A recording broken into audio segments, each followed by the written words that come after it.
انتہائی محبت سے برکت کے لیے درود پاک پڑھ لیجیے۔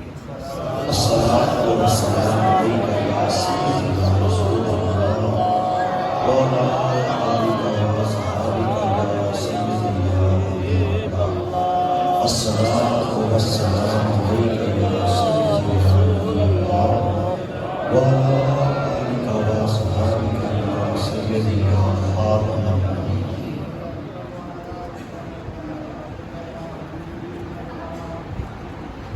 نحمدہ و نصلی علی رسولہ الکریم،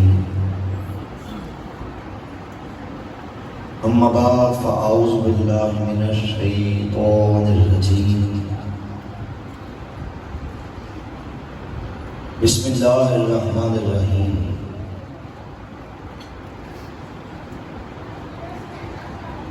ما کان محمد نبا احد من رجالکم ولیکن رسول اللہ و خاتم النبیین۔ قال النبی صلی اللہ علیہ وآلہ وسلم انا خاتم النبیین لا نبی بعد۔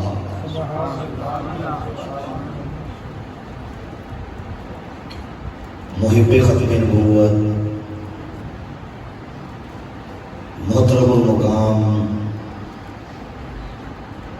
جناب محمد امجد فرشتہ صاحب،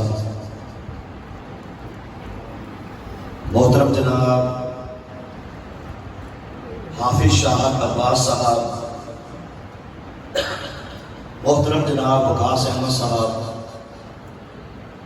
برادر مکرم مجاہد ختم نبوت جناب محمد سہیل قادری صاحب رضوی صاحب، حضرات علماء کرام، مشائخ اعظام، سادات کرام، جملہ انتظامیہ جامع مسجد حاضہ، حاضرین باتمکین شمع ختم نبوت کے پروار، یہ آج سے تقریباً 20-21 سال پہلے کا واقعہ ہے کہ قادیانیوں کے پاکستان کے سب سے بڑے کفر و ارتداد کے مرکز، زندیقیت کے مرکز، شیطنت کے مرکز، ضلالت کے مرکز جناب نگر سابقہ رغوہ میں ایک بہت بڑی ختم نبوت کی کانفرنس ہو رہی تھی، جس کانفرنس میں پورے ملک پاکستان کے تقریباً تمام مکاتب فکر کے بڑے بڑے علماء بھی موجود تھے۔ 1 لاکھ سے زیادہ لوگ تھے۔ اس کانفرنس کے اندر ایک نوجوان سٹیج کے پاس آیا، اس نے انتظامیہ والوں کو اپنا تعارف کرواتے ہوئے بتلایا کہ میرا سابقہ تعلق فتنہ قادیانیت کے ساتھ تھا، میرا باپ، میری والدہ، میرے بھائی، میری بہنیں، میری برادری وہ اب تک قادیانی ہے۔ یہ میرے پروردگار نے مجھ پہ بہت بڑا کرم کیا، فضل کیا کہ الحمدللہ مجھے نور ایمان سے سرفراز فرما دیا۔ کہنے لگا کہ میرے قبول اسلام کا واقعہ بڑا ہی ایمان افروز ہے، میں چاہتا ہوں کہ لوگوں کے اس ٹھاٹھے مارتے اس منظر میں ان کے ایمان کی تازگی کے لیے، ایمان کی تقویت کے لیے اپنا قبول اسلام کا واقعہ بیان کرو۔ اسے اسٹیج پہ بلا لیا گیا،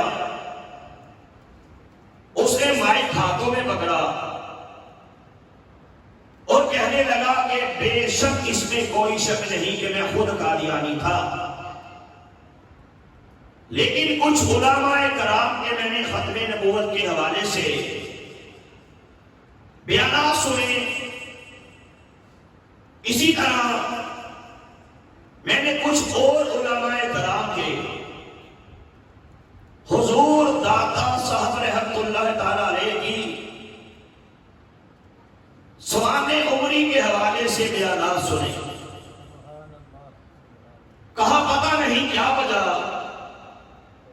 شاید وہ بیانات سن کے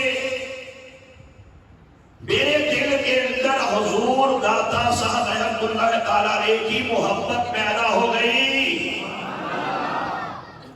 کہتا پھر کیا تھا، اکثر ایسا ہوتا جب میں پریشان ہوتا، کسی ٹینشن میں ہوتا، میں حضور داتا صاحب رحمت اللہ علیہ کے مزار اقدس پہ جا کے حاضری دیتا اور حضور داتا صاحب رحمت اللہ تعالی علیہ کا وسیلہ ڈال کے اللہ تعالی سے آپ کے درجات کی بلندی کے لیے اور اپنی ہدایت کے لیے دعائیں مانگا کرتا تھا. کہنے لگا ایک دن مجھے بڑی ٹینشن تھی، میں اسی طرح آپ کے مزار اقدس پہ حاضر ہوا، اللہ تعالیٰ سے میں نے آپ کا وسیلہ ڈال کے دعا مانگی، پروردگار نے کرم کر دیا، میرا وہ مسئلہ حل ہو گیا. کہتا ہے پھر کچھ دن ہی گزرے تھے کہ میں ایک رات سویا، آپ یوں کہہ لیجئے کہ میرے مقدر جاگ پڑے. میں نے خواب کے اندر کیا دیکھا کہ حضور داتا صاحب رحمت اللہ تعالی علیہ میری خواب میں تشریف لائے. میں نے دیکھا آپ بڑے چلال میں تھے، میں نے دیکھا آپ بڑے غصے میں تھے. مجھے فرمانے لگے کہ میرے مزار پہ بھی آتا ہے، مجھے فرمانے لگے کہ میرے ساتھ محبت کا، پیار کا دعویٰ بھی کرتا ہے اور قادیان کی گندی نالی کے گندے کیڑے مرزا قادیانی قذاف کو اللہ کا نبی بھی مانتا ہے. فرمایا سن لے، یا میرے بازار پہ آنا چھوڑ دے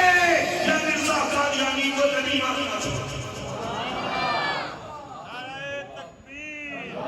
نعرہ رسالت، نعرہ رسالت، نعرہ رسالت. فرمایا داتا صاحب خدا نے جب یہ بات بتائی، صبح ہوئی، میری آنکھ جو کھلی تو کیا دیکھا، ہر طرف نور ہی نور دکھائی دیا، ہر طرف اجالا ہی اجالا دکھائی دیا، ہر طرف خوشبوئیں بکھر چکی تھی. کہنے لگا میں نے مرزا قادیانی قذاف پہ لاکھ لاکھ جگہ سے حضور سرور کائنات تاجدار ختم نبوت صلی اللہ علیہ وآلہ وسلم کے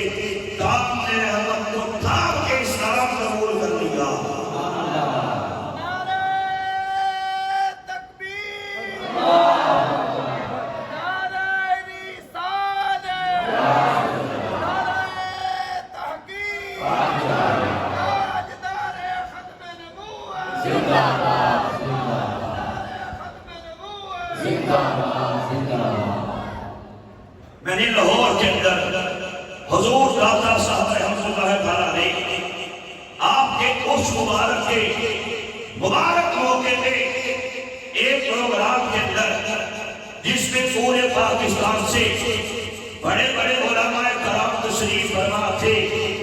بڑے بڑے سادات تشریف فرما تھے،